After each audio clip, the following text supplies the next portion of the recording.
யோ எங்கேயும் ஆடிஷன் வந்துடுங்க அவங்க வர சொல்லுங்க. சார் நீங்க சொன்னா தமிழ்நாட்டில் நடிக்கிறதுக்கு நடிப்பறக்குனுங்க 2 பேர் இருக்கானுங்க. வர சொல்லவா?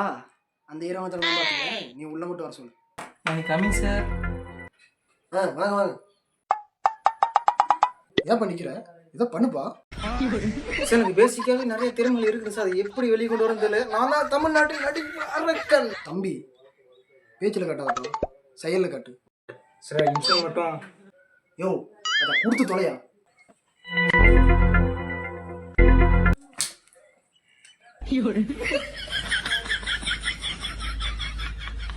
யோ இன்னும் இளவியா சார் இது மட்டும் இல்லை, இன்னொன்று இருக்குது. டேய்